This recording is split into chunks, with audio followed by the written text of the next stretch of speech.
మీరు వెళ్ళిపోయిన తర్వాత ఏపీలో సంక్రాంతి ఒక రేంజ్లో జరిగిన మాట వాస్తవమా కాదా? అమ్మాయిలతో అసభ్య నృత్యాలతో డ్యాన్సులు, చీర్ గర్ల్స్, క్యాసినో సెట్టింగులు. కొత్తపేటలో అయితే డైరెక్ట్గా రికార్డ్ డ్యాన్సులే రోడ్డు మీద వెహికల్లో వేస్తా పెద్ద ర్యాలీలుగా ఊరంతా తిప్పుతా. గొడ్లవల్లేరులో పెద్ద బజార్ ఆట ఆడుతున్న యువత పిల్లలను చూడండి. కడుపు మంటగా ఉన్నట్టుంది కదా మీ పార్టీ వాళ్ళందరికీ, కాస్త ఇబ్బందికరంగా కూడా. ఎవరికో పుట్టినటువంటి కొడుక్కి ఈ కూటమి ప్రభుత్వం తండ్రి అని చెబుతుంది. గత 5 ఏళ్ల రాక్షస పాలన మర్చిపోండి, ఏకస్వామ్య పాలన జరిగింది, అసలు అభివృద్ధే లేదు, కుంటుపడిందని చెప్పి నానా తిట్లు తిట్టాడు. ఇప్పటికైనా ఒప్పుకున్నారా? బీజేపీతో అంటకాగినందుకు కాస్తైనా ఇప్పటికైనా బుద్ధి వచ్చిందా? 14లో చంద్రబాబు నాయుడుతో పొత్తు పెట్టుకోముందు భారతీయ జనతా పార్టీ వైఎస్ఆర్ కాంగ్రెస్ పార్టీని పొత్తు అడిగింది. సాధారణంగా ఉండేటువంటి ప్రజలు అడుగుతున్నారు జగన్మోహన్ రెడ్డిని, ఏ ముఖం పెట్టుకొని ప్రజల్లోకి వస్తావు? మేమేం తప్పు చేశాం సార్, మీరు చెప్పండి. ఏం ప్రజలకు అమ్మఒడి ఇవ్వటమో, ప్రజలకు ఆసరా ఇవ్వటమో, ప్రజలకు చేయూతను ఇవ్వటమో, ప్రజలకు సంక్షేమ పథకాలు ఇవ్వటమో. లోకేష్ని డిప్యూటీ సీఎం చేయాల్సిందే అనేటువంటి వాదన తెర మీదకి వచ్చింది వెంకటరెడ్డి గారు. ఉన్నట్టుండి ఈ వాదన తెర మీదకి రావటం వెనుక వైసీపీ బలంగా పనిచేస్తోంది అనేటువంటి ఒక ఆరోపణ ఉంది. ఎందుకంటే ఈయన మామకు పొడిచాడు, రేపు తండ్రికి పొడవడానికి గ్యారంటీ ఉంది. చంద్రబాబు నాయుడు అట్లా ఆలోచిస్తాడు ఆ యాంగిల్లో. ఎందుకంటే చంద్రబాబు నాయుడు ఆ తప్పు చేసి వచ్చాడు కాబట్టి. పవన్ కళ్యాణ్ పిఠాపురంలో ఒక సీఐని మార్చమనండి, ఛాలెంజ్ చేసి విసురుతున్నా. ఈరోజు లోకేష్ నేను ఇవాళ అనుకొని ఇదిగో రేపు పొద్దున డేట్ చూడండి, ముఖ్యమంత్రిగా పట్టాభిషేకం నాకు కావాలని ఈరోజు గట్టిగా కూర్చుంటే అయిపోతాడు. టీడీపీ నేతలు కూడా ఇంత కాన్ఫిడెన్స్గా చెప్పరు, అంత స్థాయిలో చెప్తున్నారు. ఏం సార్, మీ ప్రభుత్వాన్ని నడుపుతుందో లోకేష్ అయితే, లోకేష్ అనుకుంటే కాడా. గత 5 ఏళ్ల పాలన గురించి మర్చిపోండి, ఇంకా చెప్పాలంటే ఆ రాక్షస పాలన గురించి అసలు గుర్తుకే ఉంచుకోవద్దు అన్నారు అమిత్ షా. దానికి తగ్గట్టుగానే ఆంధ్రప్రదేశ్లో పెట్టుబడుల వరద పారుతోంది. విశాఖ స్టీల్ ప్లాంట్కు కేంద్రం ప్రత్యేక ప్యాకేజీ, దానికన్నా ముందు అదే వైజాగ్ వేదికగా 2.8 లక్షల కోట్లతో పెట్టుబడులు. ఏపీ వెలిగిపోతోందంటూ కూటమి సంబరాలు చేసుకుంటుంటే అసలు ఇదేం అభివృద్ధి, ప్యాకేజ్లో క్లారిటీ లేదు, పెట్టుబడుల్లో క్లారిటీ లేదంటోంది వైసీపీ. దీంతో మాత్రమే కాకుండా అనేక రాజకీయ పరిణామాలపై ఇన్ డెప్త్గా డిస్కస్ చేద్దాం. Let's invite YSRCP official spokesperson Karumuri Venkata Reddy గారు అంటూ the dial news hot seat with Vijay Sadhu. Venkata Reddy గారు నమస్తే. నమస్తే అన్న. చాలా మాట్లాడుకోవాలి, 1 by 1గా మాట్లాడుకుందాం. మీరు వెళ్ళిపోయిన తర్వాత ఏపీలో సంక్రాంతి ఒక రేంజ్లో జరిగిన మాట వాస్తవమా కాదా? మీరున్న దానికన్నా కూడా ప్రజలు విపరీతమైనటువంటి ఆనందోత్సాహాలతోటి సెలబ్రేట్ చేసుకున్న మాట వాస్తవమా కాదా? అంటే ఏంటి సంక్రాంతి అంటే? సంక్రాంతి అంటే కోడి పందాలు అనేది సంస్కృతిలో భాగం, దాన్ని మేము కూడా వ్యతిరేకించట్లా, మళ్ళీ చెప్తున్నాం. దీంతో పాటుగా అమ్మాయిలతో అసభ్య నృత్యాలతో డ్యాన్సులు, చీర్ గర్ల్స్, క్యాసినో సెట్టింగులు, పేకాట, గుండాట, లోనా బయట ఆట, పెద్ద బజార్ ఆట, అంటే ఇవన్నీ నేను పేపర్లో చదివితేనే వచ్చింది, నాకు తెలియదు అని. పెద్ద బజార్ ఆట. సో కొన్ని చోట్ల అయితే ఏ పేపర్? సాక్షిలోనా? ఆంధ్రజ్యోతి, ఈనాడు. ఆంధ్రజ్యోతి, ఈనాడు, నేను మళ్ళీ పర్టికులర్గా చెప్తున్నా. ఆంధ్రజ్యోతి, ఈనాడులోనే క్యాసినో తరహా సెట్టింగ్లు వేశారు. ఆల్రెడీ ఇక్కడ రికార్డ్ డ్యాన్సులు వేస్తున్నారు భీమవరం, అదేవిధంగా మీకు ఇక్కడ రామవరప్పాడు దగ్గర పెనుగంచిప్రోలు తిరుపతమ్మ అమ్మవారి సాక్షిగా ఇక్కడంతా క్యాసినో సెట్టింగ్తో వేశారు. అసభ్య నృత్యాలతో డ్యాన్సులు. కొత్తపేటలో అయితే డైరెక్ట్గా రికార్డ్ డ్యాన్సులే రోడ్డు మీద వెహికల్లో వేస్తా పెద్ద ర్యాలీలుగా ఊరంతా తిప్పుతా, అంటే ప్రతి ఇంటికి చూపించుకుంటుంది అంతా. ఇదే సంక్రాంతి పండుగ అంటే మేము అట్లాంటి పండుగ వాతావరణం తీసుకురాలి. మీరు అన్నట్టుగా ఇదే సంక్రాంతి వాతావరణం, ఈ సంక్రాంతి వాతావరణం నిజంగా కోరుకున్నారు, బాగా మేము ఘనంగా చేసామనంటే ఇదే గొప్ప సంక్రాంతిగా భావిస్తే ఇక అట్లాంటి వాళ్ళు విజ్ఞతగా వదిలేయాలి. ఎందుకు నేను అన్నమాట అంటున్నా, సంక్రాంతి అంటే ఏంటి, ఎక్కడెక్కడో దూర ప్రాంతాల్లో ఉన్నటువంటి ఎవరు మన ఫ్రెండ్స్ అందరూ వస్తారు, విలేజ్లో చిన్న గెట్ టుగెదరు, సరదాగా కూర్చుంటాం, మాట్లాడుకుంటాం. ఆ సాంప్రదాయంలో భాగంగా భోగి రోజు భోగి మంటలు వేసుకుంటాం, పండగ రోజు నాన్ వెజ్ తినకుండా కనుమ రోజు నాన్ వెజ్ తింటా ఒక చిన్న పార్టీలాగా అక్కడ చిన్న చేసుకుంటారు. మళ్ళీ అయిపోగానే అందరూ ఏదైతే మళ్ళీ ఎవరి ఊర్లకి వాళ్ళు వెళ్తారు, ఎక్కడన్నా జాబులు చేసేవాళ్ళు జాబులకి అక్కడ వెళ్తారు. ఇది సంక్రాంతి వాతావరణం. అంతకుముందు శుభ్రంగా పిండి వంటలు వండుకొని హైదరాబాదు, బెంగళూరులో ఉన్న వాళ్ళు కూడా తీసుకొని ఏదైతే ఊర్లకు వచ్చి తీసుకొని వెళ్ళి ఈ వాతావరణం అంతకుముందు ఉండేది. చేతిలో డబ్బులు ఉండేవి, ఎందుకంటే 5 సంవత్సరాల కరోనా లాంటి సమయంలో కూడా ప్రభుత్వం ఏదో సంక్షేమ పథకాల రూపంలో అకౌంట్లో డబ్బులు వేసింది.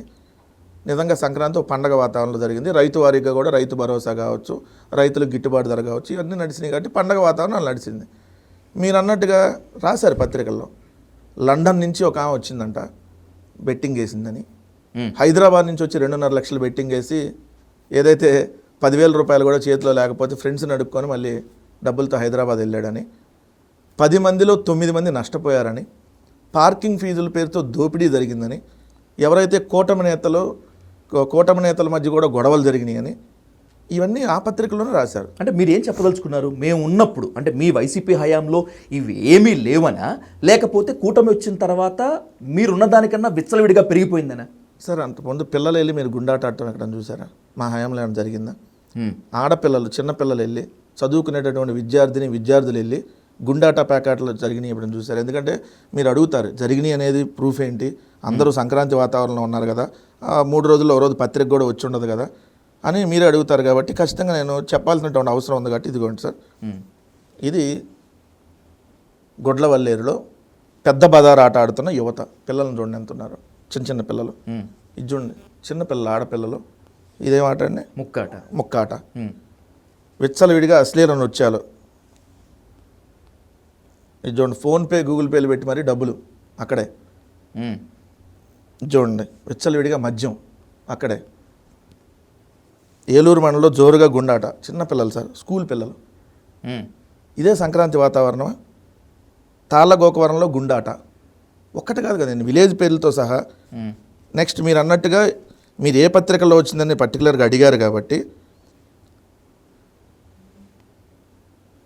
సరదా పేరుతో జేబులకు చిల్లు, ఈస్ట్ గోదావరి ఈనాడే.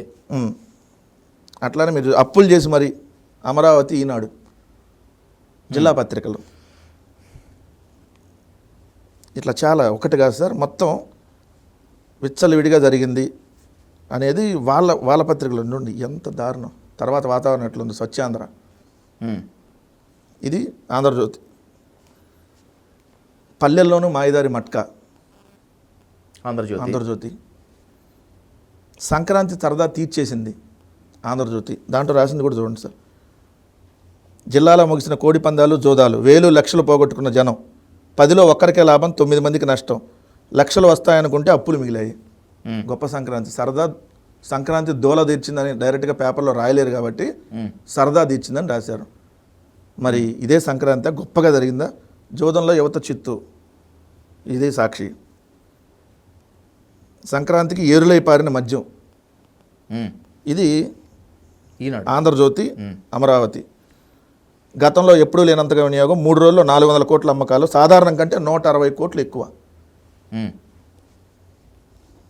చెప్పండి సార్. ఇప్పుడు ఇది స్కూల్లో సాక్షాత్తు ఎంపీ, మేమే స్కూల్లో నాడు నేడు చేస్తే అది కోడి పందాలు. ఇంకో దగ్గర తునిలో అయితే డైరెక్ట్గా పేకాట గుండాట స్కూల్స్లో. మరి గొప్ప సాంప్రదాయాన్ని సంక్రాంతికి వాళ్ళు తెచ్చారు, మేము తేవాలేకపోయాం. ఇంతవరకు అయితే మేము కరంగా ఒప్పుకోవాలి. ఇట్లాంటివి అయితే మేము చెయ్యిబోం కూడా, మాకు రావు కూడా. ఇదే సంక్రాంతి, ఇదే గొప్పది. ఇట్లానే అసలు జనాలందరూ ఎంజాయ్ చేశారు. పక్క రాష్ట్రాల నుంచి వచ్చి కూడా విపరీతమైన ఇక్కడ ఆటలు ఆడారంటే దానికైతే మేము ఎంకరేజ్మెంట్ చేయాలి. సరే, సంక్రాంతి మీరు ఒప్పుకోవట్లేదు, సంక్రాంతి ఇలా జరిగిందంటే మీరు కొన్ని ఆధారాలు చూపించారు, ఓకే, కొంతవరకు నేను ఒప్పుకుంటాను. కానీ ఏపీలో పండగ వాతావరణం నెలకొన్నమాట వాస్తవం. సంక్రాంతిని తీసి పక్కన పెట్టేస్తే మునిగిపోతున్నటువంటి విశాఖ స్టీల్ ప్లాంట్కి కేంద్రం 11,440 కోట్ల రూపాయల ప్యాకేజ్ ఇచ్చింది. ప్రైవేటీకరణకి లేనట్టే అని అనుకుందాం. అన్నింటికి మించి అదే విశాఖ వేదికగా 2.8 లక్షల కోట్లతోటి పెట్టుబడులు, గ్రామీణ లింక్ రోడ్లు, ఇవంతా కూడా కొంచెం కడుపుమంటగా ఉన్నట్టుంది కదా మీ పార్టీ వాళ్ళందరికీ, కాస్త ఇబ్బందికరంగా కూడా.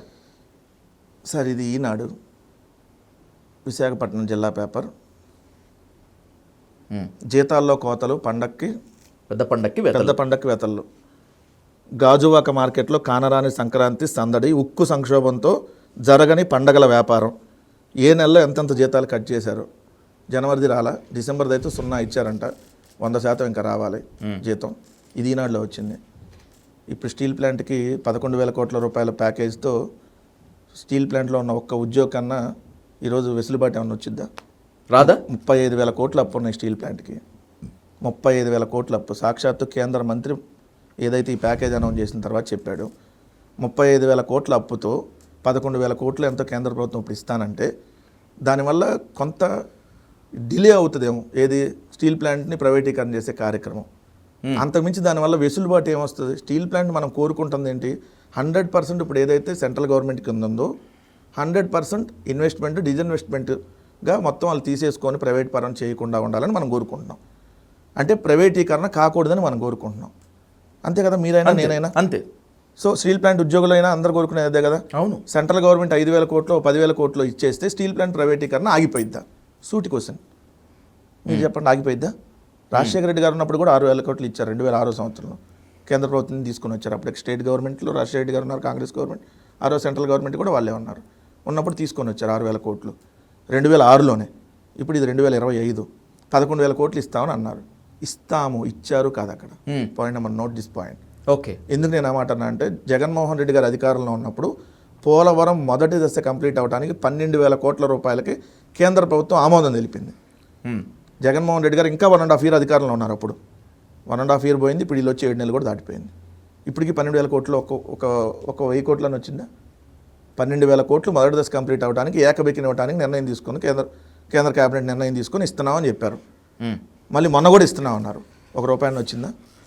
ఇప్పుడు మీ స్టీల్ ప్లాంట్ని అందరూ అడిగేది ఏంటి? స్టీల్ ప్లాంట్కి మాకు మైన్స్ కావాలి, captive mines. So captive mines ఇస్తే మేము స్టీల్ ప్లాంట్ లాభాల్లోకి వెళ్తుంది. ఎందుకంటే రోజు కొనుక్కోవాలంటే అది డబల్ అవుతుంది. సో అది ఇస్తే అవుతుందని. మీరు అదే విశాఖ స్టీల్ ప్లాంట్కి క్యాప్టివ్ మైన్స్ ఇవ్వనని చెప్తుంది కేంద్ర ప్రభుత్వం.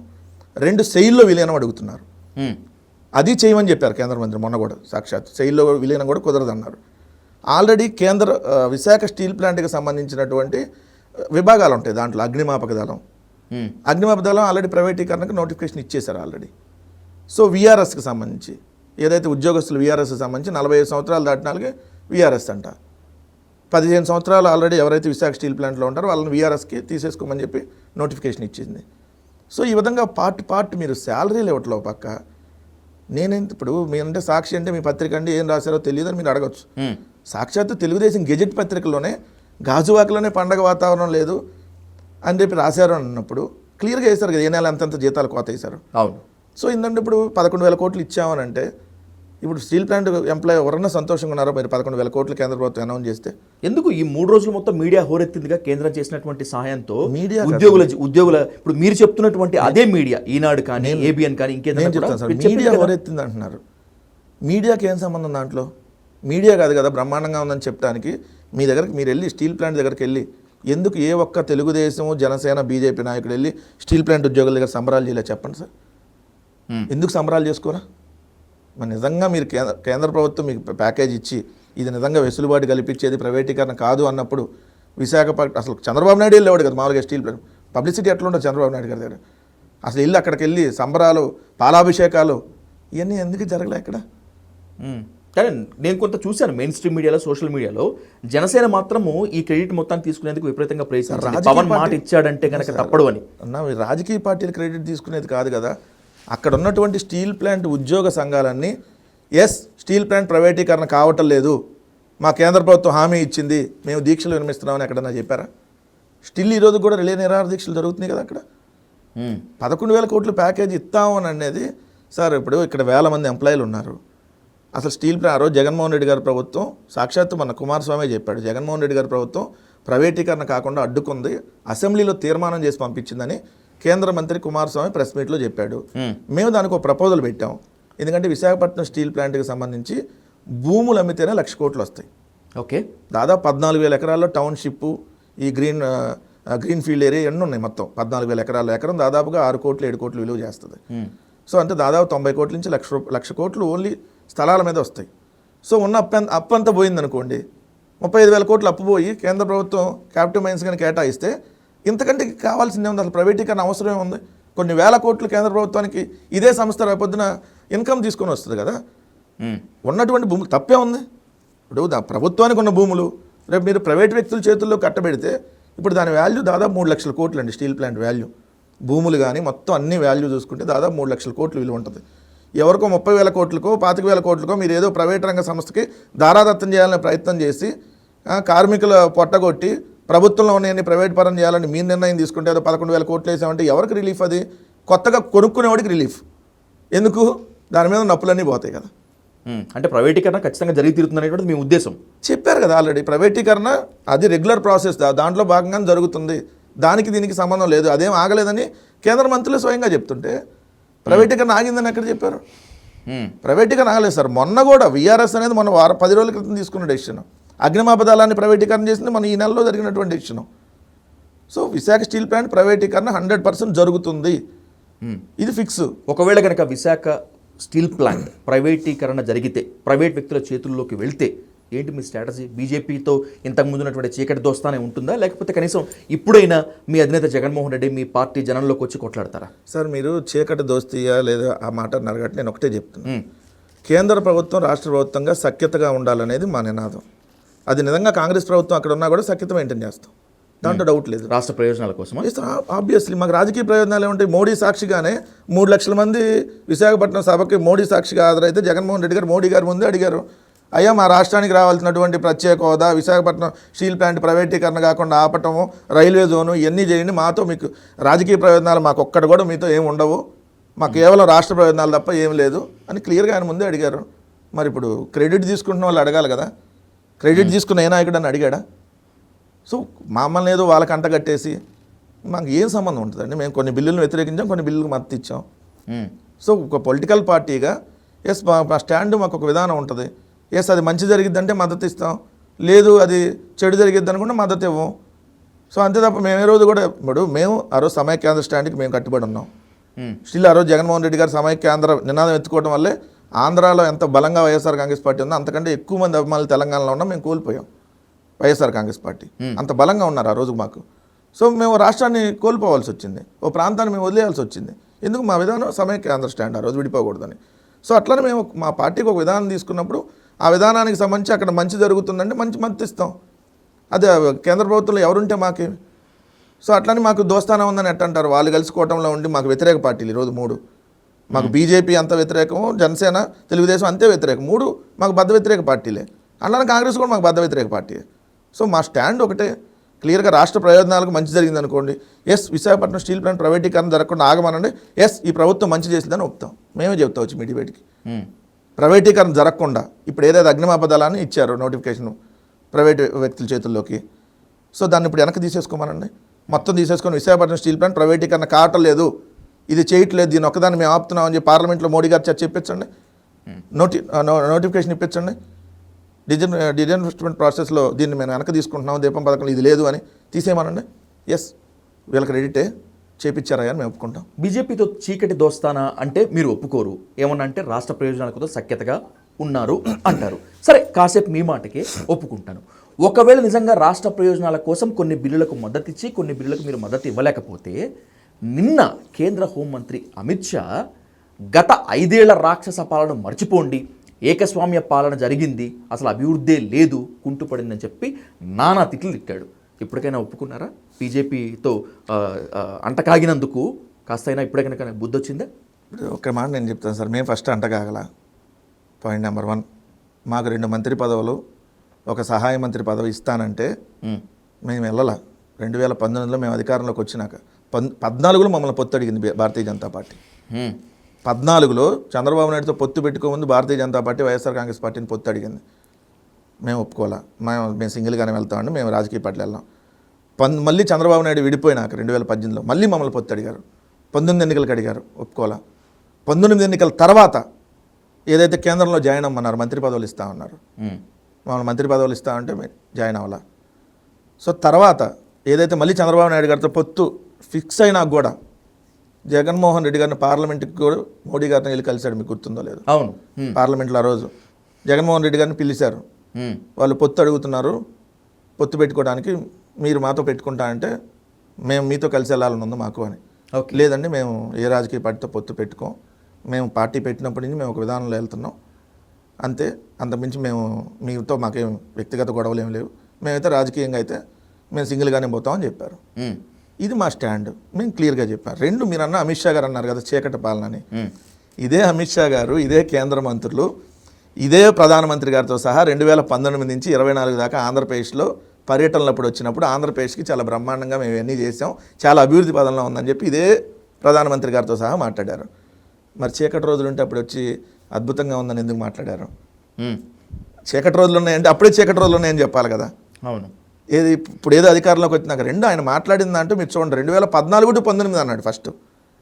తర్వాత సరి దాన్ని తర్జుమా చేసేటప్పుడు ఈమె కావాలని తెలుగులో పురంధేశ్వర గారు లేదు 19 to 24 అని చెప్పింది. మళ్ళీ వాళ్ళు ప్రెస్ నోట్ ఇస్తారు కదా, ప్రెస్ నోట్లో 14 to 19 ఉంది. మరి చీకటి పాలన ఎవరి హయాంలో ఉందో అమిత్ షా గారు మళ్ళీ ఒకసారి క్లారిఫికేషన్ 14 నుంచి 19 వరకు ఉంది చంద్రబాబు నాయుడు గారు కదా. అదే ఆ హయాంలోనే చీకటి పాలన ఉందని ఆయనే చెప్పాడు. రెండు సాక్షాత్ ప్రధానమంత్రి మోడీ గారే ఈ పోలవరాన్ని ఏటీఎం లాగా వార్చాడు, సన్ రైజ్ స్టేట్ కాదు ఇది, Lokesh sun state sun rise state అని ఆయనే చెప్పాడు. మరి అప్పుడు ఆ పాలన చీకటికి ఉందని చెప్పింది ఆయనే. రెండు మా దగ్గర మేము తెచ్చిన సచివాలయ వ్యవస్థనే ఇదే ప్రధానమంత్రి మోడీ గారు పొగిడాడు. మిగిలిన రాష్ట్రాలు కూడా ఇంప్లిమెంట్ చేయండి అన్నాడు. వాలంటీర్ వ్యవస్థ చాలా బ్రహ్మాండంగా ఉందన్నాడు. మేము ఈరోజు కట్టినటువంటి అదే విలేజ్ సెక్రటేరియట్లు కానీ లేదంటే మీరంటే రైతు భరోసా కేంద్రాలు కానీ ఆ వ్యవస్థలన్నీ మిగిలిన రాష్ట్రాలు కూడా ఫాలో అవుతున్నాయి. మేము తెచ్చిన నాడు నేడు స్కూల్లో మేము ఏదైతే డెవలప్మెంట్ చేసామో స్కూల్స్ని, దాని తర్వాత కేంద్ర ప్రభుత్వం తీసుకొచ్చింది. ఆ స్కీమ్ని కేంద్ర ప్రభుత్వం తర్వాత తీసుకొని వచ్చింది, కొన్ని స్కూల్స్లో పెట్టాలి దేశవ్యాప్తంగా అని చెప్పి. మరి మా చీకటి పాలన అయితే అన్నీ వాళ్ళు ఫాలో అవ్వరు కదా. రెండు, మీకు ఇంకా ప్రధానంగా ఇక్కడ చెప్పాల్సినటువంటి అంశం, ఇందా మీరు అన్న దాంట్లో చాలా పెట్టుబడులు వచ్చేసినాయి, చాలా బ్రహ్మాండంగా 2 లక్షలు మన విశాఖపట్నంలో పెట్టాము, నిన్న మోడీ గారు కూడా 3 లక్షల కోట్లు ఇక్కడికి మేము 6 నెలల్లో పెట్టుబడులు ఇచ్చాము అని చెప్పి ఇక్కడ చంద్రబాబు నాయుడు గారు క్రెడిట్ అంతా తీసుకుంటా ఉన్నారు. నన్ను చంద్రబాబు నాయుడు గారు ఇప్పుడు వాళ్ళు వచ్చినా జరిగిందని. ఎవడికో పుట్టిన పిల్లాడికి మనం తండ్రి అని చెప్పుకుంటే ఎట్లా ఉంటుందంటే ఈ కూటమి వాళ్ళు ఇప్పుడు మాట్లాడే అట్లానే ఉన్నాయి. ఎవరికో పుట్టినటువంటి కొడుక్కి ఈ కూటమి ప్రభుత్వం తండ్రి అని చెబుతుంది. బల్క్ డ్రగ్ పార్క్ ఎవరి హయాంలో వచ్చింది సార్? జగన్మోహన్ రెడ్డి గారి హయాంలో వస్తేనే కదా యనమల రామకృష్ణుడు గారు లేఖ రాసి మరి ఈ బల్క్ డ్రగ్ పార్క్ వద్దన్నాడు. 16 రాష్ట్రాలు పోటీ పెడితే మనం బల్క్ డ్రగ్ పార్క్ తెచ్చుకుందాం మేమే కదా. అది ఎవరి హయాంలో వచ్చింది? మొన్న భూసేకరణ అంతా జరిగినాక మొన్న శంకుస్థాపన వచ్చి వీళ్ళ హయాంలో తెస్తే వీళ్ళు ఇప్పుడు చంద్రబాబు నాయుడు గారు నేను తెచ్చుకున్నా అని చెప్పి దాన్ని అంటే దానికి అర్థమైంది. అట్లానే మీరు అన్నట్టు ఎన్టీపీసీ వైజాగ్ సంబంధించి అది ఎవరి హయాంలో వచ్చింది? దానికి అంతా భూసేకరణ అన్నీ జరిగిన తర్వాత రైల్వే జోన్కి భూసేకరణ ఎవరి హయాంలో జరిగింది? ఇవన్నీ మేము తీసుకొని వస్తే కూటమి ప్రభుత్వం మేము క్రెడిట్ తీసుకుంటామంటే తీసుకోండి, తప్పలేదు. కానీ ముందు పని చేయండి. ఇప్పటికీ ఆ పబ్లిసిటీ వదిలేసి పని చేయండి. సో మీరు అన్నట్టు ఇవన్నీ పెట్టుబడులు వచ్చేసినాయి. అసలు ఆంధ్రప్రదేశ్ చాలా అద్భుతంగా ఉంది. ఏంది అద్భుతంగా ఉంది? ఏ ఊర్లో ఏ వర్గం ఆనందంగా ఉంది మీరు చెప్పండి సార్. 175 మంది ఇప్పుడున్న శాసనసభ్యుల్లో 164 మంది కూటమి సభ్యులే కదా. 164 మందిలో మీరు పర్సనల్గా మాట్లాడండి. 164 మందితో ఎంతమంది సాటిస్ఫైగా ఉన్నారు చెప్పండి. ఈవెన్ ఎమ్మెల్యేలు.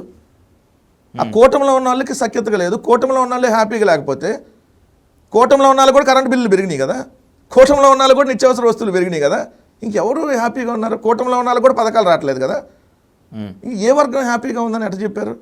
వీళ్ళంతా హ్యాపీగా లేనందుకు మీరు మీ పార్టీ చాలా హ్యాపీగా ఉన్నట్టుగా కనిపిస్తుంది సార్. మేము ప్రజలు చేసుకున్న కర్మ ఏం చేస్తాం? చంద్రబాబు నాయుడు మళ్ళీ ముఖ్యమంత్రి అవ్వటము, పవన్ కళ్యాణ్ అంటాడు ఉప ముఖ్యమంత్రి అవ్వటం అనేది ఆంధ్రప్రదేశ్ రాష్ట్ర ప్రజలు ఏదో జన్మలో చేసుకున్న కర్మ కాకపోతే ఏంటి? లేదంటే శుభ్రంగా ఇంట్లో ఉంటే ఇంటికి వాలంటీరు, ఇంటికి ఫ్యామిలీ డాక్టరు, ఇంటికి రేషను, ఏదైతే నెల నెల అకౌంట్లో సంక్షేమ పథకాల రూపంలో ₹1 అవినీతి లేకుండా నేరుగా డబ్బులు, ఇంత ప్రశాంతంగా ఉన్న రాష్ట్రంలో స్కూలు, అందమైన స్కూలు, అందమైనటువంటి రైతు భరోసా కేంద్రం, గ్రామంలోనే సచివాలయం, ఏదైతే గ్రామంలోనే కొత్త అంగన్వాడీ భవనం, ఇంత బ్రహ్మాండంగా పథకాలు ఇవన్నీ ఇంత డెవలప్మెంట్ యాక్టివిటీస్లో ఇంత క్లియర్గా ఉన్న రాష్ట్రంలో ఇప్పుడు 7 నెలలుగా ప్రజలు అనుభవిస్తున్న బాధలు చూస్తే మరి చేసుకున్న కర్మనే అంటాం కదా. అందుకేనా సంక్రాంతి తర్వాత ప్రజల్లోకి వస్తాను, ప్రజల్లో ఉంటాను, ప్రజలతో కలుస్తానని చెప్పి మీ అధినేత జగన్మోహన్ రెడ్డి గారు చెప్పినట్టు గుర్తు. ఆ మాట మీద ఉంటారా? వస్తారా ప్రజల్లోకి? అసలు వచ్చే ధైర్యం చేయగలరా? సార్ అసలు మేము ప్రజల్లోనే ఉన్నాం, లేవని ఎవరు అన్నారు? కాకపోతే ప్రజల్లో కార్యక్రమాల రూపంలో డిఫరెంట్ యాక్టివిటీస్లో వెళ్ళాలి పొలిటికల్ పార్టీ అనేది. మేము ప్రజల్లో లేకపోతే ఎన్ని రకాలుగా మ్యానిపులేట్ చేసిన ఎన్నికల వ్యవస్థని 40% సింగిల్గా మాకు రాదు కదా. మేమేమో ఎవరో 21 సీట్లు 10 పోటీ చేస్తే వీళ్ళిస్తే పోటీ చేసే పార్టీలో లేము. 175 స్థానాలకు మేము పోటీ చేస్తే 11 సీట్లే వచ్చినా 40% ఓట్ బ్యాంక్ సింగిల్గా వైఎస్ఆర్ కాంగ్రెస్ పార్టీకి రాష్ట్రంలో ఉందంటే ప్రజల పక్షాన మేమున్నాం, వాళ్ళు ఉన్నారా? మూడో అంశం వచ్చేటప్పటికి మీరు ప్రధానంగా ఇక్కడ భయపడుతున్నారా, లేదంటే ఎందుకు రావట్లేదు? మేము వస్తామని చెప్పాము సంక్రాంతి తర్వాత. జగన్మోహన్ రెడ్డి గారు వాళ్ళ చిన్న పాపకు ఏదైతే ఎడ్యుకేషన్ దానికి సంబంధించినటువంటి దాంట్లో డిగ్రీ పట్టా తీసుకునే కార్యక్రమం అక్కడికి వెళ్ళున్నారు. సో రేపు 30th ఈ మంత్ ఎండింగ్కి వస్తారు. February 1st Vicco 2nd Vicco Rayalaseema నుంచే ముందు బిగినైంది పర్యటన. సో బిగినై ఖచ్చితంగా మేము మా కార్యకర్తలు, నష్టపోయినటువంటి నాయకులు, కార్యకర్తలు ఇంకా ఎవరైతే ఇబ్బంది పడుతున్నారో ఆ ప్రజానీకం వాళ్ళందరూ జగన్మోహన్ రెడ్డి గారిని వచ్చి కలుస్తారు. మీ పార్టీ వాళ్ళ వాయిస్, మీ పార్టీ వాళ్ళ ఇన్నర్ వాయిస్ తీసి కాసేపు పక్కన పెడితే వెంకటరెడ్డి గారు, సరే కూటమి నేతలు అడుగుతున్నారని కూడా తీసి పక్కన పెట్టేద్దాం. సాధారణంగా ఉండేటువంటి ప్రజలు అడుగుతున్నారు జగన్మోహన్ రెడ్డిని, ఏ ముఖం పెట్టుకొని ప్రజల్లోకి వస్తావు, వచ్చి ఏమని మాట్లాడతావు, ఎవరి కోసం కొట్లాడతావు అని. ఆ ప్రశ్న మీకు కూడా ఉత్పన్నమవుతుంది కదా, ఏంటి మీ ఆన్సర్ ఏంటి అసలు? ఈ రాష్ట్రంలో ప్రశ్నించేటటువంటి వాయిస్ కానీ జనాలకు మొహం చూపించేటటువంటిది కానీ ఉందంటే అది ఒక వైఎస్ఆర్ కాంగ్రెస్ పార్టీకి. మేమేం తప్పు చేశాం సార్ మీరు చెప్పండి?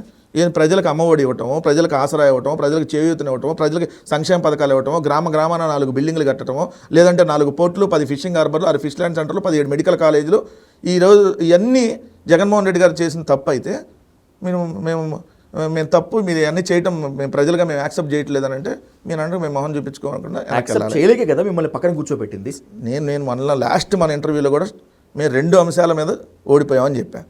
ఒకటి ఈవీఎంలో అయినా అయి ఉండాలి, 2 ఏదైతే మేము చేసినటువంటి మంచి కంటే మా మీద చేసినటువంటి చెడు ప్రజల్లోకి ఎక్కువ వెళ్ళి ప్రజలు ఆశపడి నెగిటివ్ క్యాంపెయిన్. ఇప్పుడు మేము సార్ ఆటో వాళ్ళకి మేము వాహన మిత్ర మేము ఉండుంటే ఈ 7 నెలల్లో వాహన మిత్ర వచ్చేది 10,000 రూపాయలు. మేము వాళ్ళు ఏమన్నారు 15,000 ఇస్తామన్నారు.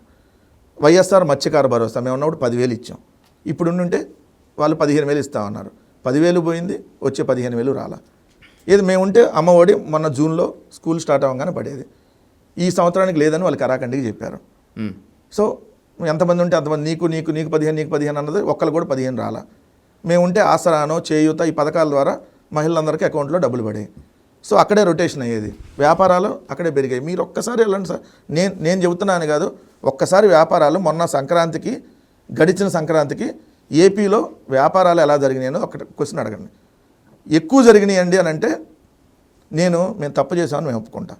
తక్కువ జరిగినాయి అని అంటే వాళ్ళు ముక్కు నేలకు రాసి వాళ్ళకి క్షమాపణ చెప్పానండి. ఏ వ్యాపారం జరగట్లేదు సార్.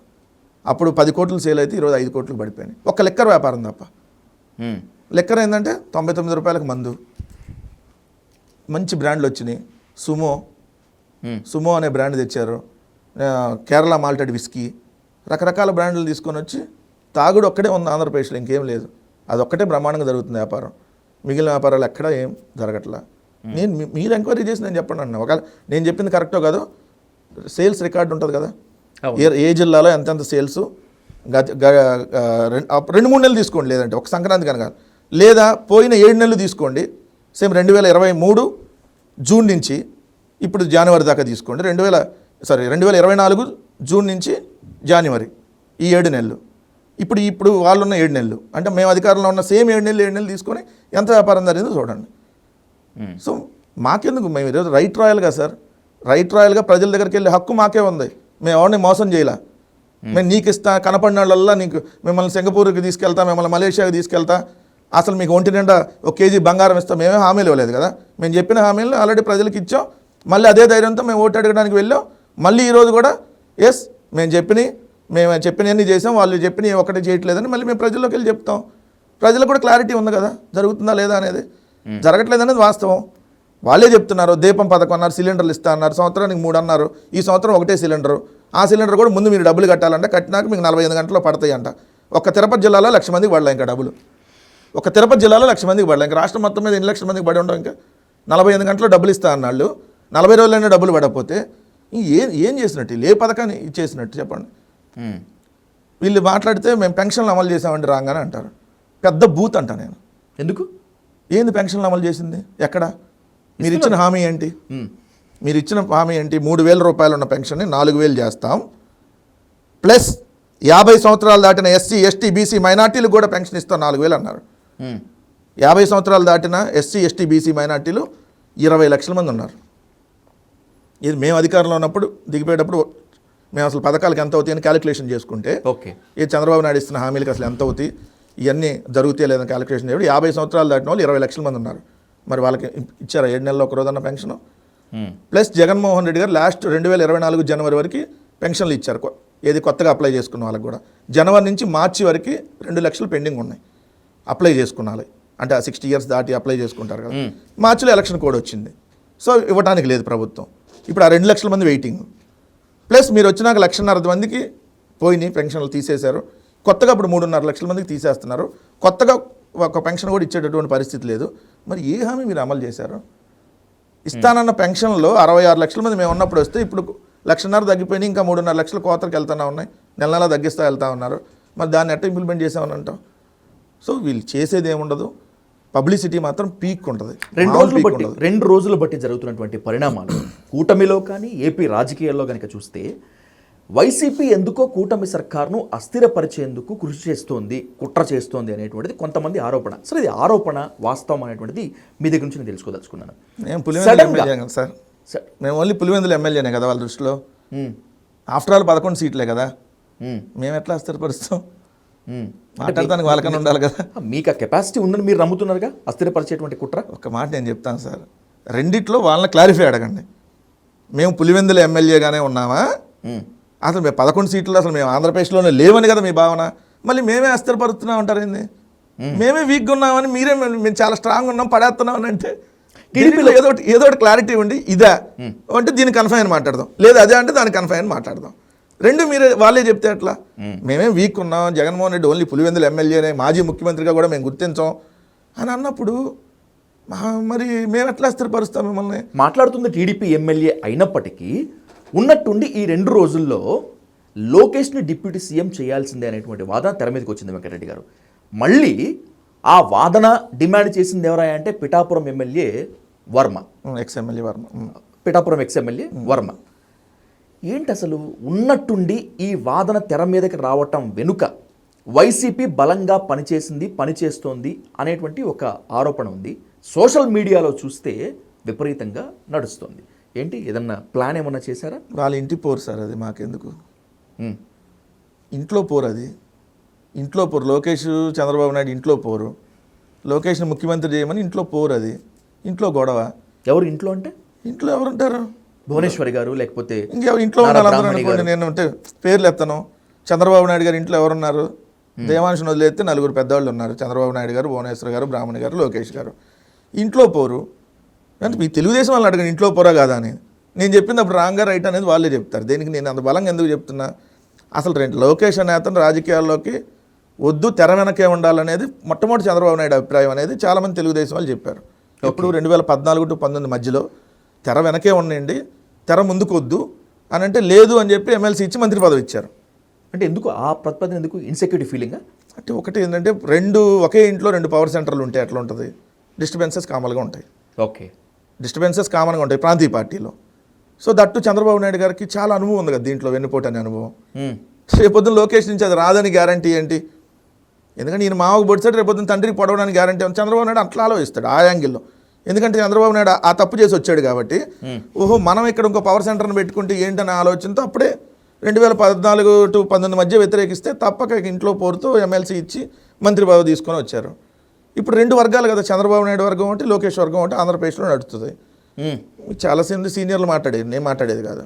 ఇప్పుడు సడన్గా ఎందుకు ఉప ముఖ్యమంత్రి తెర మీద తీసుకొని వచ్చారని అంటే, వాళ్ళు బయట వినపడుతున్నటువంటి సర్కిల్ చంద్రబాబు నాయుడు గారుని ముఖ్యమంత్రి ఉంటే తప్పుకొని లోకేష్ కిమ్ అనేది ఇంట్లో వాళ్ళు. అదే కదా మన ఆంధ్రజ్యోతి రాసింది కూడా. ఎందుకంటే ఇక్కడ కేటీఆర్కి ఒక తప్పు చేశాడు కేసీఆర్, అక్కడ రాహుల్ గాంధీకి ఇవ్వకుండా సోనియా గాంధీ తప్పు చేసింది. ఉన్నప్పుడు ఇల్లు చక్కదిద్దుకోవాలి, తర్వాత ఇప్పటికే మీకు రేపు పొద్దున 4/20 అంటే April 20 చంద్రబాబు నాయుడు బర్త్డే వస్తే ఈ 75 సంవత్సరాలు, ఎలక్షన్ అయిపోయేటప్పుడు 79-80 వస్తాయి. ఇంక చంద్రబాబు నాయుడు గారి వయసు ఇప్పటికే సహకరించట్లా, తర్వాత ఏంది పరిస్థితి అని వాళ్ళే మాట్లాడుకుంటున్నారు. ఎవరు? వాళ్ళ వెల్ విషర్స్ కదా. ఆంధ్రజ్యోతి రాధాకృష్ణ అంటే షాడో సీఎంలో ఒకళ్ళు, వాళ్ళందరూ వాళ్ళే మాట్లాడుకుంటున్నప్పుడు మరి అది ఇంటి పోరుగాక ఏంటి? ఉప ముఖ్యమంత్రి నేను అడుస్తా, ఏంది ఈ రాష్ట్రంలో ఏం చేద్దాం అనుకుంటున్నారు మీరు? కమ్మ ముఖ్యమంత్రి, కాపు ఉప ముఖ్యమంత్రి, మళ్ళీ మంత్రిగా ఉన్న కమ్మని తీసుకొచ్చి మళ్ళీ ఉప ముఖ్యమంత్రి కావాలంటున్నారు. మళ్ళీ మీ కుటుంబంలో ఉన్న నాగబాబుని తీసుకొని వచ్చి మళ్ళీ మంత్రి అంటున్నారు. ఏ మిగిలిన అంటే ఇంటి పార్టీ ఏదేమన్నా లేదా 2 కులాలకు సంబంధించిందా? అంటే ఉప ముఖ్యమంత్రిగా బీసీ ఎస్సీ ఎస్టీ మైనార్టీలు పనికిరారా? వాళ్ళు అర్హులు గారా? అంటే వాళ్ళకి అవును ఇవ్వచ్చు కదా, వాళ్ళకి కూడా ఎందుకు తప్పే ఉంది? ఇప్పుడు మేము అడుగుతున్నాం సార్, మీకు కమ్మ కాపు మీకే ఉప ముఖ్యమంత్రిలా, మిగిలిన కమ్యూనిటీకి ఎవరా? తప్పే ఉంది, 5 కార్యక్రమం ఇవ్వచ్చుగా, ఎందుకు ఎవరు? 2 ఏంది ఇది? తండ్రి ముఖ్యమంత్రి, కొడుకు మంత్రి కమ్మ ఉప ముఖ్యమంత్రి కావాలంట, తమ్ముడు మంత్రి ఉప ముఖ్యమంత్రిగా ఉన్నాడు, మళ్ళీ అన్న నాగబాబు మళ్ళీ మంత్రి అంట. రాజకీయ పార్టీలో ఆ పార్టీలో ఉన్నాలో ఆలోచించుకోండి, నేను చెప్పింది కరెక్టా కాదా అని. ఇంకా మీరు ఎవరు పని చేయాల, వాళ్ళిద్దరు వాళ్ళే కష్టపడ్డారు, వాళ్ళే పని చేశారు, వాళ్ళకే పదవులు అయినప్పుడు లోకేష్కి వచ్చిన నష్టమైన సార్ తక్కువే ఉన్నాయి. ఇప్పుడు అన్ని శాఖలకు ఆయనే మంత్రి కదా, షాడో సీఎంగా వ్యవహరిస్తున్నాడు. పత్రికల్లో కూడా సుప్రీంకోర్టు రూల్స్కి విరుద్ధంగా పత్రికల్లో కూడా యాడ్లు వేస్తున్నారు ఫోటోలతో. ఎందుకంటే ప్రభుత్వ యాడ్లో లోకేష్ ఫోటో వేయడానికి లేదు. మీరు మొన్న వస్తే విశాఖపట్నం మోడీ వస్తే మీరు చూస్తే పెద్ద పెద్ద ఫోటోలు లోకేష్ది, డిప్యూటీ సీఎం పవన్ కళ్యాణ్ది, చంద్రబాబు, మోడీ 4 ఫోటోలు వేశారు. నిన్న కూడా స్వచ్ఛాంధ్ర కార్పొరేషన్ యాడ్ ఇచ్చారు, దాంట్లో కూడా 2 చిన్న ఫోటోలు లోకేష్ది, పవన్ కళ్యాణ్ పక్క పక్కన వేశారు. ఆల్రెడీ ప్రోటోకాల్ లేకపోయినా మీరు ఆల్రెడీ ప్రోటోకాల్ అనఫిషియల్గా కల్పిస్తున్నారు కదా. ఈరోజు ఉప ముఖ్యమంత్రి ఏంటంటే ఈరోజు రాష్ట్రాన్ని నడుపుతుందే లోకేష్, చంద్రబాబు నాయుడు గారు కాదా? కాదు. ఈరోజు రాష్ట్రాన్ని నడుపుతున్న నారా లోకేష్ అండ్ కిలారి రాజేష్. ఈరోజు రాష్ట్ర ప్రభుత్వాన్ని నడుపుతుంది పవన్ కళ్యాణ్. ఇది డమ్మీ. మళ్ళీ చెప్తున్నా కదా, పవన్ కళ్యాణ్ సినిమాలు ఎట్ట నటిస్తాడో ఇక్కడ స్క్రిప్ట్ ఇస్తే నటిస్తున్నాడు రాజకీయాల్లో. స్టిల్ ఆన్ ఉప ముఖ్యమంత్రిగా ఉన్న ఏ స్క్రిప్ట్ చదవమంటే ఆ స్క్రిప్ట్ చదివి వెళ్ళిపోవడం డమ్మీ. పవన్ కళ్యాణ్ పిఠాపురంలో ఒక సీఐని మార్చమనండి, ఛాలెంజ్ చేసి విసురుతున్నా. ఇప్పటి వరకు ఆయన సీఐని వేయించుకోగలిగాడా? ఆయనే చెప్పాడు నేను వేయించుకోలేకపోయాను. అదే కదా అసలు గొడవ. పిఠాపురం నియోజకవర్గంలో అధికారులనే మార్చుకోలేడు పవన్ కళ్యాణ్. ఎంత డమ్మీ. మొత్తం నడుపుతుంది ఈరోజు, మొత్తం పవర్ సెంటర్ అంతా అన్ని శాఖలకు మంత్రి లోకేష్. చంద్రబాబు నాయుడు అపాయింట్మెంట్ అనే దొరికింది, లోకేష్ అంత ఈజీగా దొరకదు. కిలార్ రాజేష్ ఇంకా కష్టం, రాజ్యాంగేతర శక్తిగా అక్కడ నడుపుతా ఉన్నారు. సో దానికి ఉప ముఖ్యమంత్రి ఇస్తే అంతే, అయిపోతే అంతే. అయినా లోకేష్ అనుకుంటే వాళ్ళు ముఖ్యమంత్రి అయిపోతాడండి. డిప్యూటీ సీఎంగా నారా లోకేష్ని ఖచ్చితంగా చేయాల్సిందనేటువంటి డిమాండ్ టీడీపీ నుంచే పుట్టడం, సోషల్ మీడియాలో అది కార్చిచ్లా రగులుకోవటము, అన్నింటికీ మించి పిఠాపురం ఎక్స్ఎమ్మెల్యే టీడీపీ నేత వర్మ నుంచే ఆ డిమాండ్ వినిపించడం అనేటువంటిది, దీని వెనుక లోకేష్ ఉన్నారా లేకపోతే చంద్రబాబు ఉన్నారా? మీ పార్టీ ఉందా? సార్ ఇప్పుడు మా పార్టీ ఉండుంటే చంద్రబాబు నాయుడు సమక్షంలోనే వాళ్ళ పొలిట్ బ్యూరో సభ్యుడు కడప జిల్లాకు సంబంధించినటువంటి శ్రీనివాసరెడ్డి నిన్న ఎన్టీఆర్ వర్ధంతి కార్యక్రమం పోయారు కదా చంద్రబాబు, ఆయన సమక్షంలోనే మాకు 3వ తరం నాయకుడు కావాలి, లోకేష్ను ఉప ముఖ్యమంత్రి చేయండి అన్నాడు కదా. చంద్రబాబు నాయుడు గారు అక్కడే ఖండించాలి కదా. ఆల్రెడీ ఒక ఉప ముఖ్యమంత్రి ఉన్నప్పుడు మీరు ఇలాంటి డిమాండ్లు తేవద్దు మరి ఎందుకు ఖండించలే? Simple question. దీన్ని ఎందుకు సాగదీస్తున్నారు? ఇంకా సాగదీస్తుంది మేమా తెలుగుదేశం వాళ్ళ? తెలుగుదేశం వాళ్ళే సాగదీస్తున్నారని దానికి అర్థమైంది. ఎందుకు ఈ సాగతీత ధోరణి తెలుగుదేశంలో ఎందుకు పుట్టిందంటారు? అసలు తిరుమల తొక్కిసలాటలో పవన్ కళ్యాణ్ ప్రభుత్వాన్ని డీఫేమ్ చేసే విధంగా వ్యవహరించాడు అనేటువంటి ఆరోపణ తెలుగుదేశం పార్టీ నేతల్లో అంతర్గతంగా ఉంది. ఎమ్మెల్యేలు కూడా చాలా మాట్లాడుకుంటున్నారు, ఇతనేంది ఇట్లా మాట్లాడుతున్నాడు అని చెప్పి. ఆ తిరుమల తొక్కిసలాట ఇష్యూ నుంచి ఇది వచ్చిందా? తిరుమల తొక్కిసలాట ఇష్యూ అని నేను కానీ ఏదన్నా ఒక విషయం చేయాలన్నప్పుడు చంద్రబాబు ఆర్గనైజ్డ్గా చేస్తారు సార్. ఇప్పుడు సపోజ్ మిమ్మల్ని లేపాలనుకోండి విజయసాధుని, అంటే బాగా ప్రమోట్ చేయాలనుకోండి, ఫలానా చోట ఫలానా విజయసాధన్ యాంకర్ ఉన్నాడు, అసలు చాలా బ్రహ్మాండం అది ఇదని ముందు నుంచి వాళ్ళ దగ్గర ఫెయిలర్లు వెళ్తాడు. లేదు మిమ్మల్ని ఏమన్నా డిఫేమ్ చేయాలనుకోండి, ఆడెవడో పెద్ద కుట్ర చేసేవాడు ఉన్నాడు, వాడు పేటీఎం డాగ్ అంట, అసలు వాడిని మీద ఒక రకరకాల కథనాలు ఈ పత్రికలో ఇవ్వాలా, ఆల్ టీవీలో ఇవ్వాలా, అట్లా రాపి ఇచ్చేసి మిమ్మల్ని డిఫేమ్ చేస్తాడు. అట్లా అప్పుడు ఒక అంశం జనాల్లోకి ముందు చర్చలోకి తీసుకొని వెళ్ళాలి. డైరెక్ట్గా లొకేషన్ తీసుకొని వచ్చి అక్కడ కూర్చోబెడితే కాదు కదా. సో లొకేషన్ని తెలుగుదేశం వాళ్ళందరూ ఈరోజు ఇంత డిమాండ్లు వస్తున్నాయి చేయమని, అప్పుడు నేను తెలుగుదేశం నాయకుల డిమాండ్ మేరకు, ఆంధ్రప్రదేశ్ రాష్ట్ర ప్రజల కోరిక మేరకు యువ నాయకుడు లోకేష్కి నేను పట్టాభిషేకం చేస్తున్నా అని చెప్పడం కోసం ఈ సోదంతా సాగదీసే ధోరణి. లేదంటే వాళ్ళ పార్టీ వాళ్ళు అన్నప్పుడు ఈయన ఖండించాలి కదా, లేదంటే లోకేష్ అన్న ఖండించాలి కదా. నేను అడిగాను ఉప ముఖ్యమంత్రి, మీరు ఎందుకు డిస్టర్బ్ చేస్తారు ఇక్కడ అని చెప్పాలి కదా. చెప్పట్లేదంటే ఏం దానికి అర్థం? వాళ్ళ పత్రికలో రాపిచ్చారు, ఫస్ట్ ఆంధ్రజ్యోతి రాధాకృష్ణతో, తర్వాత మహాసేన్ రాజేష్తో, తర్వాత మన కడప జిల్లా అధ్యక్షుడితో, తర్వాత సోమిరెడ్డి చంద్రమోహన్ రెడ్డి, నిన్న వర్మ, రేపొద్దున ఇంకో బర్మ అంతే మాట్లాడిస్తారు. చంద్రబాబు నాయుడు గారు తప్పుకొని సీఎం పదవి లోకేష్కి ఇస్తారనేటువంటిది నాకు నమ్మశక్యంగా లేదు. కానీ నారా లోకేష్ గారికి డిప్యూటీ సీఎం పదవి లోకేష్ ఈరోజు అనుకుంటే అవుతాడంతే సీఎం. ఈరోజు లోకేష్ నేను ఇవాళ అనుకొని ఇదిగో రేపు పొద్దున డేట్ చూడండి, ముఖ్యమంత్రిగా పట్టాభిషేకం నాకు కావాలని ఈరోజు గట్టిగా కూర్చుంటే అయిపోతాడు. టీడీపీ నేతలు కూడా ఇంత కాన్ఫిడెన్స్గా చెప్పరు, అంత స్థాయిలో చెప్తున్నారు. ఏం సార్ మీ ప్రభుత్వాన్ని నడుపుతుందా లోకేష్? అయితే లోకేష్ అనుకుంటే కాడా, అమెరికానో ఎక్కడికి వెళ్ళాడు కదా మొన్న లోకేష్, నేను వచ్చేలోపు టీటీడీ చైర్మన్గా TV5 నాయుడుకు పడకపోతే వచ్చినా మీ అందరికి ఉంటుందని చెప్పాడు. వచ్చేలోపు వేసి పడేశారు సార్, అంతే. చెప్పాను కదా, ఈరోజు లోకేష్ ఈరోజు మొత్తం నడుపుతున్న ఆంధ్రప్రదేశ్ రాష్ట్ర ప్రభుత్వానికి షాడో సీఎం లోకేష్. లోకేష్ వెనక మొత్తం తెర వెనక మంత్రాంగం చేస్తుంది కిలార్ రాజేష్. ఉమ్. సో లోకేష్ ఇవాళ అనుకుంటే చంద్రబాబు నాయుడు ఎవరి మధ్యలో? చంద్రబాబు నాయుడుకి పవన్ కళ్యాణ్తో ప్రపోజల్ పెట్టిస్తారు సార్, మీకు అర్థం కావట్లేదు. అవునా, అది జరుగుతుంది. అది పవన్ కళ్యాణ్తో ప్రపోజల్ పెట్టిస్తారు. యువ నాయకుడు కష్టపడ్డాడు, పాదయాత్ర చేశాడు, సో ఇది చాలా కష్టపడి పార్టీని తీసుకొచ్చాడు, 134 సీట్లతో పెద్ద పార్టీగా ఉంది, ఇక్కడ యువరక్తం కావాలి, చంద్రబాబు నాయుడు గారు మాకు వెనక నుంచి అన్ని సలహాలు ఇస్తారు, లోకేష్ నేను అన్నదమ్ములాగా పనిచేసుకుంటాం, లోకేష్ను ముఖ్యమంత్రి చేయడానికి నాకు ఎటువంటి అభ్యంతరం లేదని చెప్పి పవన్ కళ్యాణ్తో ప్రపోజల్ పెట్టిస్తారు. డమ్మీ అండి, పెడతాడు. అప్పుడు జనసేనకు ఉన్నటువంటి 21 మంది ఎమ్మెల్యేలు ఏమైపోవాలి, 2 మంత్రులు 21 మందిలో 16 మంది తెలుగుదేశం వాళ్ళు అయితే మీరు మళ్ళీ 21 మంది అంటారు. చెప్పండి ఎవరెవరు పంపించారు, ఏ పార్టీలో నుంచి ఎక్కడికి వెళ్ళారు వాళ్ళు? అది నిజమేలేండి. మరి డమ్మీ పార్టీ అది, అదో తోక పార్టీ తెలుగుదేశానికి. ఏదో ఒకసారి 21 సీట్లు వచ్చేసినాయి కాబట్టి ఏదో వెళ్ళిపోయారు అని అంటే 2-3 సంవత్సరాలు అధికారంలో ఉన్నప్పుడు అది ఉంటుంది, తర్వాత ఏ పరిస్థితి ఉంటుందో చూడండి.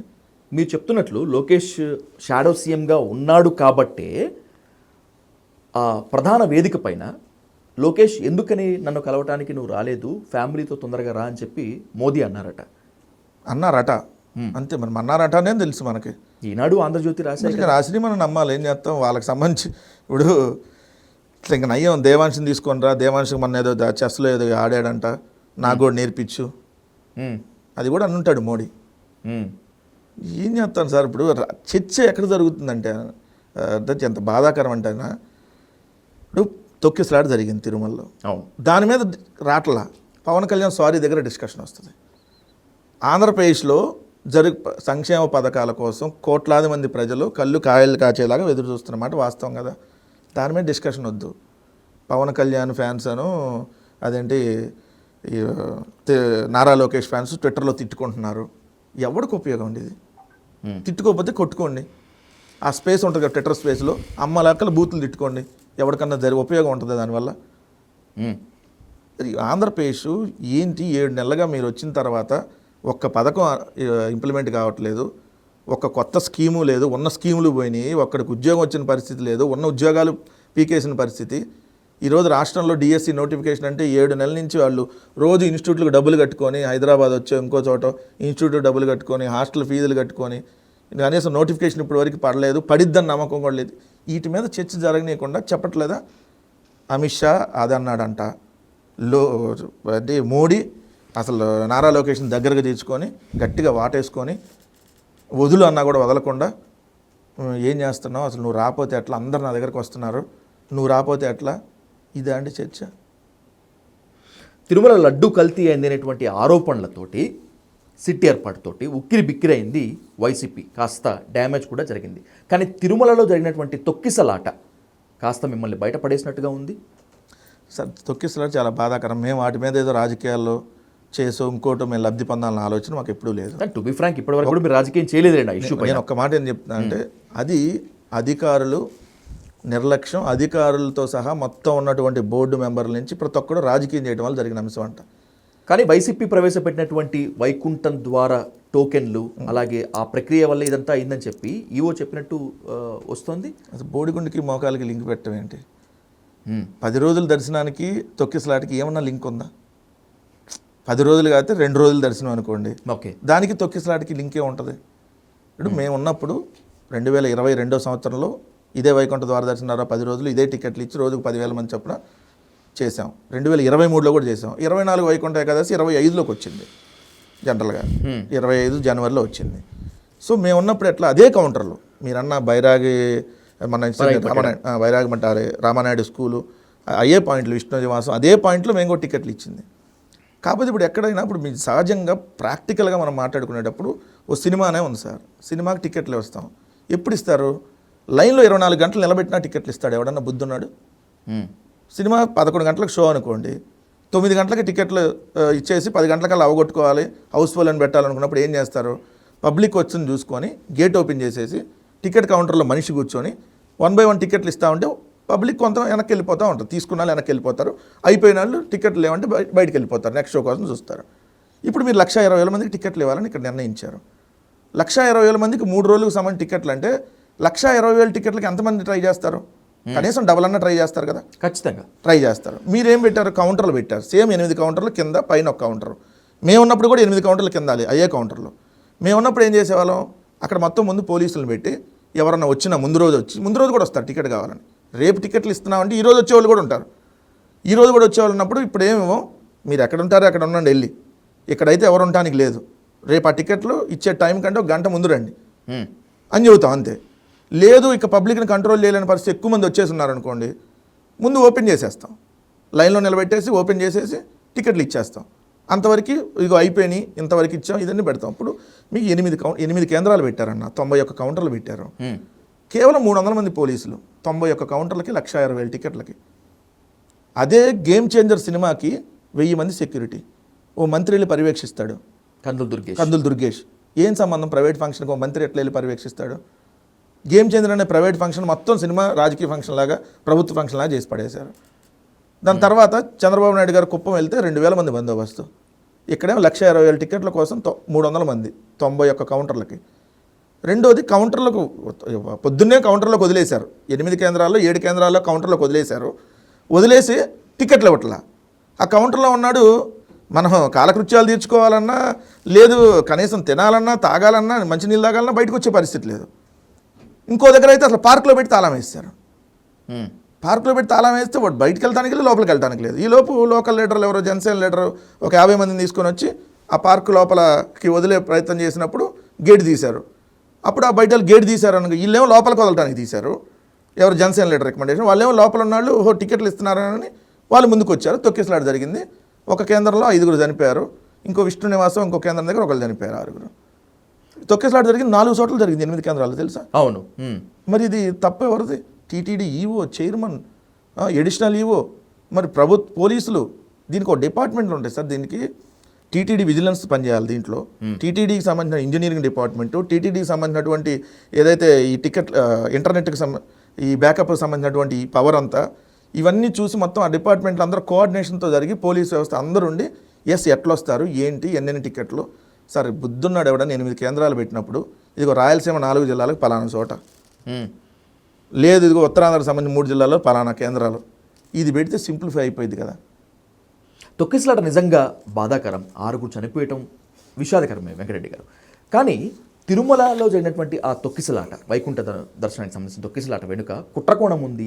ఓ డిఎస్పీ ఓవర్ యాక్షన్ వల్లే, ఆ డిఎస్పీ వైసీపీకి అనుకూలంగా ఉండటం వల్లే ఇది జరిగింది అనేటువంటిది ఒక ఆరోపణ. దీనికి తగ్గట్టుగా టీటీడీ అధికారులను, టీటీడీ బోర్డు యొక్క తప్పు ఏం లేకపోయినప్పటికీ కూడా మేము క్షమాపణ అడుగుతున్నామని చెప్పి టీటీడీ చైర్మన్ బిఆర్ నాయుడు చెప్పారు. ఎలా డిఫెండ్ చేసుకుంటారు దీన్ని? అంటే మనుషులను చంపేసి క్షమాపణ చెప్పేస్తానంటే అయిపోద్ది సార్.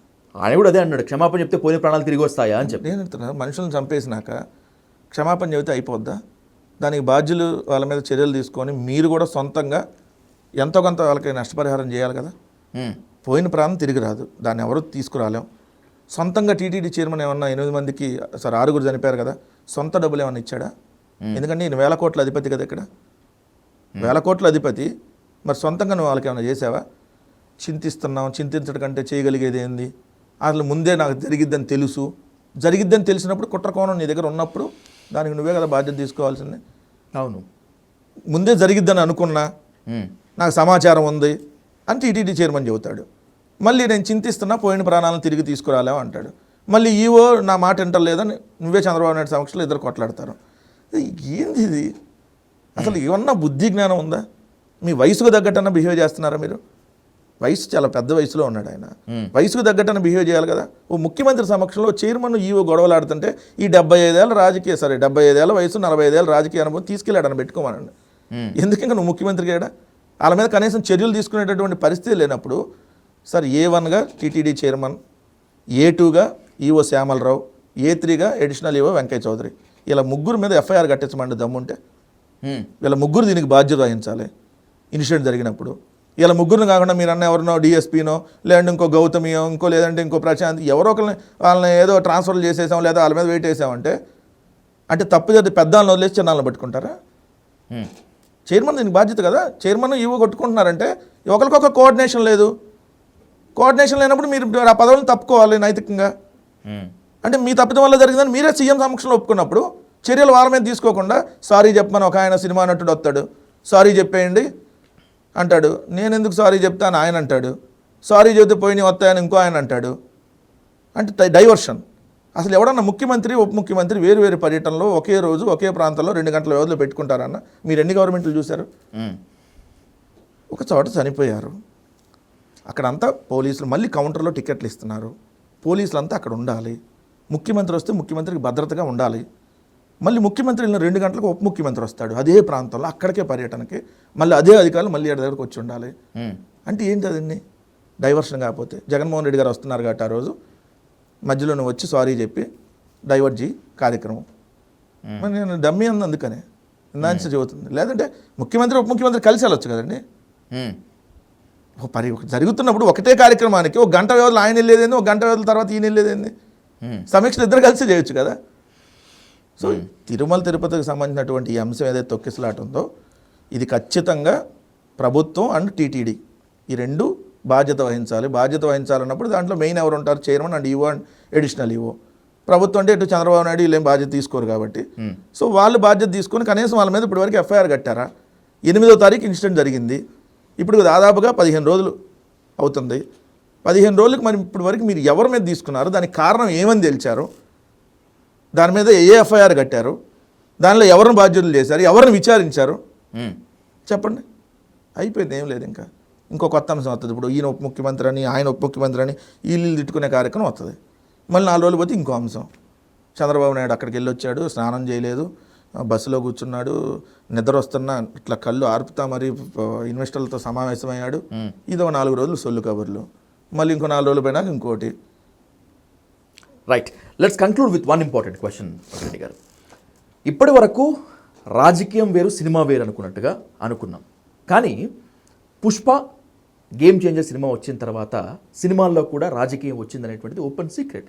దీన్ని ఇంకా క్లియర్ కట్గా మాట్లాడుకోవాలంటే గేమ్ చేంజర్ను ఖచ్చితంగా ఫ్లాప్ చేయాలి అనేటువంటి ఒక టార్గెట్ తోటి వైసీపీ అలాగే anti Ram Charan pro Allu Arjun fans అందరూ కలిసి గేమ్ చేంజర్ని దెబ్బ కొట్టారు, పుష్ప 2ని మాత్రం హిట్ చేశారు అని చెప్పి. ఏంటి మీ పార్టీలో అంతర్గత తీర్మానం ఏమైనా జరిగిందా? మెగా కాంపౌండ్లో వచ్చేటువంటి సినిమాలను మొత్తాన్ని దాడి చేయాలి, ఫ్లాప్ చేయాలి అని చెప్పి. ఇప్పుడు గేమ్ చేంజర్ సినిమా ఫ్లాప్ అయితే సినిమా హీరో ఉన్నటువంటి రామ్ చరణ్ ఏమైనా రెమ్యునరేషన్ తీసుకోవడం తగ్గించుకుంటాడా? తగ్గించుకోకపోవచ్చు. రామ్ చరణ్కి ఏమైనా నష్టమా? సినిమా ప్రొడ్యూసర్కి కదా నష్టం. ప్రొడ్యూసర్ ఎవరు? దిల్ రాజు కదా. దిల్ రాజు అంటే ఎవరు? రెడ్డే కదా. మేము ఒకటేనే కదా పవన్ కళ్యాణ్ చెప్పింది. మర్చిపోయారు? రిపబ్లిక్ ఫంక్షన్ రోజు దిల్ రాజు మీవాడే కదా జగన్మోహన్ రెడ్డి, మాట్లాడు మీరు ఒకటే కదా అన్నాడు కదా. మరి మావాడి సినిమాని మేము ఎందుకు ఫ్లాప్ చేస్తాం? మావాడి సినిమానే కదా సార్, వాళ్ళు చెప్పిన కోణంలో వాళ్ళతో ఇక్కడ ఏం పెద్ద రాకెట్ సైన్స్లో ఏం మాట్లాడట్లేదు. సో ఎందుకు? రెండోది సినిమా ఆడిద్దా ఆడదా వాటికి సంబంధించి మాకు ఎందుకు సార్? పుష్ప ఆడింది సినిమా, కలెక్షన్లు వచ్చినాయి, మా వైసీపీకి ఏమైనా డబ్బులు ఇస్తారు వాళ్ళు? ఎవరు కదా. గేమ్ చేంజర్ ఒక సినిమా బంపర్ హిట్ అయింది, దిల్ రాజు ఏమైనా మాకు వచ్చి డబ్బులు ఇస్తాడా? అయ్యా మీ పార్టీకి ఒక 5 కోట్లు ఫండ్ ఇస్తున్నా తీసుకుని అని ఇస్తాడా? ఫ్లాప్ అయింది, మేమన్నా నష్టపోతామా? మాకేం సంబంధం ఉంటుంది? అలా కాదు కదా. వైసీపీకి ఇండైరెక్ట్గా అల్లు అర్జున్ సపోర్ట్ చేశాడు కాబట్టే ఇక్కడ తొక్కిసలాటకు సంబంధించింది కేసు, పుష్ప 2 మీద యాంటీ హిట్ క్యాంపెయిన్ అనేటువంటిది బాగా నడిచింది. ఇప్పుడు రామ్ చరణ్ విషయంలో దెబ్బ కొట్టాలని వైసీపీ స్ట్రాటజిక్గా బిహేవ్ చేసిందని ఎందుకు అనుకోకూడదు సార్? ఒక సినిమా బాగుంటే బాగోలేదని 100 మంది ప్రచారం చేసిన, నచ్చితే మీరు నచ్చిన సినిమా చూస్తానికి మీరు ఖచ్చితంగా ఫస్ట్ రోజుల్లో సినిమా మీద ఇంట్రెస్ట్ ఉన్న వాళ్ళు పోతారు, నచ్చితే రెండోసారి పోతారు. మనం అది బాగోలేదని ప్రచారం చేసినా నచ్చకపోతే ఎలా నచ్చితేనే కదా వెళ్ళేది, బాగుందంటే ప్రచారంతో సంబంధం లేదు కదా. రెండోది గేమ్ చేంజర్ సినిమా బాగాలేదన్న విషయం అందరికీ తెలుసు. నేను కూడా చూసే సినిమా, నేను డాకు మహారాజ్ చూసా సంక్రాంతికి. సో ఈ సంక్రాంతికి వస్తున్న సినిమా చూసా, ఎందుకు ఖాళీగా ఉన్నాం 3 రోజులు, నేను ఊరికి కూడా పోలే. 3 సినిమాలు చూసాం, ఏది పైరసీలో కాదు సార్, థియేటర్లోనే. ఓకే, గేమ్ చేంజర్ కూడా చూసా. మరి మాకు నిజంగా నాకేం పెద్ద ఇంట్రెస్ట్ ఉండదు, కాదు అన్ని సినిమాలు సరదా ఖాళీగా ఉన్నప్పుడు చూస్తాను సినిమాలు. వైఎస్ఆర్సీపీ అనేటువంటి కళ్ళద్దాలు తీసి పక్కన పెట్టుంటే బాగుండేదేమో. నేనేం కళ్ళద్దాలు పెట్టుకోవాలి. డాకు మహారాజ్ బాగుందంట, మళ్ళీ నేను ఒప్పుకుంటారు, బాగానే ఉందండి సినిమా బాగుంటే బాగుందని తప్పే ఉందండి. ఇప్పుడు బాలకృష్ణ మాకు వ్యతిరేక పార్టీయే, మాకేం మా పార్టీ కాదు, కానీ సినిమా అయితే బాగానే ఉంది, డైరెక్టర్ బాగా చేశాడు, చూడొచ్చు. ఇంతవరకే. సంక్రాంతికి వస్తున్నా నాకు ఈ 3 ఇంకొద్దిగా బాగా నచ్చింది. మరి మాకే యాంటీయే కదా వెంకటేశం, మా పార్టీ సపోర్టర్ కాదు కదా. సో మాకే సపోర్టర్ కాదు, ఆయన ఉన్న వాస్తవం చెప్తున్నా. అట్లాంటి రామ్ చరణ్ సినిమా RRR బాగుందంటే బాగుందని చెబుతాం. RRR బాగుంది, రామ్ చరణ్ యాక్టింగ్ కూడా బాగా చేశాడు, అంతవరకు. దానికి మాకేం సంబంధం? ప్రాక్టికల్గా మాట్లాడండి సార్. పొలిటికల్గానో ఇంకో రకంగానో వాళ్ళు మమ్మల్ని విభేదించొచ్చాము. చిరంజీవి గారి సినిమా బాగుందంటే బాగుందని అంటాం. ఓకే. పవన్ కళ్యాణ్ సినిమా అదే అత్తారింటికి దారి ఏది ఉంటుంది, సినిమా బాగానే ఉంది, మంచి సినిమా, బాగా యాక్ట్ చేశాడు అంటాం. ఇంకో సినిమా ఏదో నచ్చని సినిమా అంటే నచ్చలేదు అంటాం. దాంట్లో వైసీపీకి దీనికి ఏం సంబంధం? సినిమా అభిమానిగా మా దాంట్లో కూడా ప్రొడ్యూసర్లు ఉన్నారు, మా దాంట్లో కూడా ఎమ్మెల్యేగా మంత్రిగా సినిమా వాళ్ళు చేసిన వాళ్ళు ఉన్నారు రోజా గారితో పాటు. సో బాగుంటే బాగుందంటాం, బాగోలేతే బాగాలంటాం. మేము పబ్లిసిటీ చేయాల్సిన అవసరం ఏముంది? సో ఇది ఒక ప్రాపగాండ వైఎస్ఆర్సీపీ మీద. అయినప్పుడు సినిమాలో సార్, నేను వైఎస్ఆర్సీపీ హార్డ్ కోర్, నేను మెగా కాంపౌండ్ వ్యతిరేకించే వాళ్ళు నేను ఒకడిని. మరి నేను కూడా ఎందుకు సినిమా చూసా? సినిమాలాగా చూస్తాను సార్. దాంట్లో అనేక రకాల యాక్టర్లు ఉంటారు, చూస్తాం. యాక్టింగ్ బాగుంది, యాక్టింగ్ బాగా చేశాడు, ఇప్పుడు సినిమా బాగాలేదు, దానికి ఏం చేస్తాం? సంక్రాంతికి వస్తున్న వాళ్ళ బొడ్డు పిల్లడు ఎవరు, బుల్లిరాజు ఏదో కరెక్ట్, అబ్బాయి అందరికంటే బ్రహ్మాండంగా చేశాడు అంటాం. అబ్బాయి జనసేనకు ప్రచారం చేశాడంట, మనకు తెలియదు ఇప్పుడు దాకా. సోషల్ మీడియాలో మొన్న జనసేనకు ఓటేయమని అడిగాడంట బుల్లిరాజు అనే అతను. కానీ చెబుతున్నాడు చాలా బాగా యాక్ట్ చేశాడు, చాలా బ్రహ్మాండంగా సినిమాలో అతను ఉంటే మంచి అసెట్ సినిమాకి. రమణ గోగుల పాట ఇవన్నీ చాలా రోజుల తర్వాత. కానీ వీళ్ళకెవరికి మాకు సంబంధం లేదు. వాళ్ళు జనసేన ప్రచారం చేసిన అబ్బాయి కూడా బాగా చేశాడు నేను అంటున్నా. అంటే మేము వైసీపీ కళ్ళద్దాలు పెట్టుకున్నామా లేకపోయినా నేను ఎలా మాట్లాడుతున్నానని చూసే విశ్లేషకులను అడుగుతున్నా. అంతప్ప మాకు ఆ సినిమా ప్లాపు ఇంకోటో ఒకటైతే నేను బలంగా చెప్తాను సార్, మనం ఒకళ్ళని తొక్కాలి అని అనుకున్నప్పుడు మన పని మనం చేసుకుంటూ వెళ్తే ఏ రోజుకి ఎదుగుతాం. ఇప్పుడు ఈ సినిమాలకు సంబంధించిన అంశంలో మీకు తెలుసు, మెగా కాంపౌండ్ వర్సెస్ అల్లు కాంపౌండ్గా ఏం నడిచిందో. పుష్ప 2 ప్లాప్ అని అదని ఇదని రకరకాల పబ్లిసిటీ ఎవరు చేశారో మీకు తెలుసు. కనీసం రామ్ చరణ్ గారు కానీ, లేదంటే మీకు చిన్న చిరంజీవి గారు, లేదంటే పవన్ కళ్యాణ్, వీళ్ళందరూ ఎస్ అల్లు అర్జున్ అరెస్ట్ చేయడం తప్పు అని ఒక్కడన్నా మాట్లాడాడండి? మీ కాంపౌండ్లో మీ బంధువులు మీ సినిమా హీరో తోటి హీరోని అరెస్ట్ చేస్తే మీరు కనీసం అరెస్టుని ఖండించలా? ఏమంటే రేవంత్ రెడ్డి గారికి ఫోన్ చేయలేడు చిరంజీవి గారు అప్పుడు? కేంద్రం వీళ్ళ చేతుల్లో ఉండి కిషన్ రెడ్డి ఇంటికి లంచ్కి పిలిచి ప్రధానమంత్రి మోడీ గారు హగ్గిస్తుంటే చిరంజీవికి, కానీ మరి అంత పలుకుబడి పెట్టుకున్న చిరంజీవి గారు మరి అరెస్ట్ ఎందుకు గణించాలి? పవన్ కళ్యాణ్ గణించాడా? తెగేదాకా లాక్కోకూడదు, అది మీరు లాక్కున్నారు. మీరు అతి పబ్లిసిటీ ఇచ్చుకున్న సినిమాకి మీ సినిమా పోతే మాకేం సంబంధం? మీ సినిమా హిట్ అయితే మాకు ఏమైనా డబ్బులు ఇస్తారా? చెప్పండి, ఏమైనా ఇస్తారంటే అప్పుడు మాట్లాడదాం. మరి ఏమన్నా లేకపోతే పనికిమాలను సోది తప్ప మాకు ఆ సినిమా గోల వదిలేయండి సార్ దయచేసి. ఎందుకంటే సినిమా బాగుంటే ఎవరి సినిమానో చూస్తాం. పవన్ కళ్యాణ్ సినిమా బాగానే ఉంటే పవన్ కళ్యాణ్ సినిమాని చూస్తాం. టైం ఖాళీగా ఉండి బోరు కొడితే షాపింగ్ మాల్కి వెళ్తే అక్కడ కనపడుతున్నాయి అనుకోండి, ఆ టైంకి ఉంటే సినిమా చూస్తాం, ఏం పని లేకపోతే. ఎందుకంటే మాకు ఆ రోజులు అట్లా ఆ 2-3 రోజులు డిబేట్లు కూడా సరిగ్గా ఉండవు కదా. సో ఉన్నప్పుడు ఫ్యామిలీతో పోతాం, చూస్తాం, బాగుంటే బాగుంది అంటాం. లేదు నేను చెప్పాను డాకు మహారాజ్ నాకైతే నచ్చింది, చూడొచ్చు సినిమా బాగుంది. బాలకృష్ణ ఎక్కడ అతి చేయలేదు దాంట్లో సినిమాలో. మిగిలిన సినిమాల్లో కొన్ని సినిమాలు అతి కనపడేది, కానీ ఇక్కడ ఎక్కడ చేయలేదు, చాలా బ్రహ్మాండం చేశారు. ఒక చిన్నపిల్ల క్యారెక్టర్ అన్ని చాలా బాగుంది, బీజీ అన్ని. ఎందుకంటే నేను సినిమాలు చూసే ప్రేక్షకుడిగా నా అభిప్రాయం అది. సో బాగుంటే బాగుంది అన్న దాంట్లో తప్పే ఉంది. మాకు ఆయన వ్యతిరేకం, నారా లోకేష్కి మామగారు, తెలుగుదేశం పట్ల ఎమ్మెల్యే, ఆయన మేమన్నా వ్యతిరేకంగా మాట్లాడాల్సిన అవసరం లేదు కదా. ఆ ప్రొడ్యూసర్ ఎవరో మనకు తెలియదు, అసలు ప్రొడ్యూసర్ ఎవరో తెలియదు, సినిమా హీరో అంతవరకు చూసి వస్తాం. సో సినిమా బాగుందంటే బాగుందన్నాం, ఇంతవరకే మమ్మల్ని అని తప్ప మా వైఎస్ఆర్ కాంగ్రెస్ పార్టీ వాళ్ళు ఎవరో ఏదో సోషల్ మీడియాలో ఎవరో అభిప్రాయాన్ని వ్యక్తం చేసి ఉండొచ్చు, దాన్ని మొత్తానికి ఆపాదించేస్తే కరెక్ట్ కాదు కదా. సో అట్లానే ఇప్పుడు తెలుగుదేశం వాళ్ళందరూ ఇప్పుడు మొత్తం తిడుతున్నారు పవన్ కళ్యాణ్ని. ఇప్పుడు ఏంటి, నువ్వు సీఎం కావాలా, మా లోకేష్ సీఎం, మా ఉప ముఖ్యమంత్రి రెండో వాళ్ళు అయితే ఏంది, రకరకాలు నడుస్తున్నాయి. దాని అన్నిటికీ చంద్రబాబే చేపిస్తున్నాడు మనం అనగలుగుతామా? సోషల్ మీడియాలో వచ్చే ప్రధాన్ని కంట్రోల్ చేయాల్సిన బాధ్యత ప్రభుత్వంలో ఉన్నప్పుడు వాళ్ళ మీద ఉండిద్ది అంటాం, అంత తప్ప దానిగానే చూద్దాం.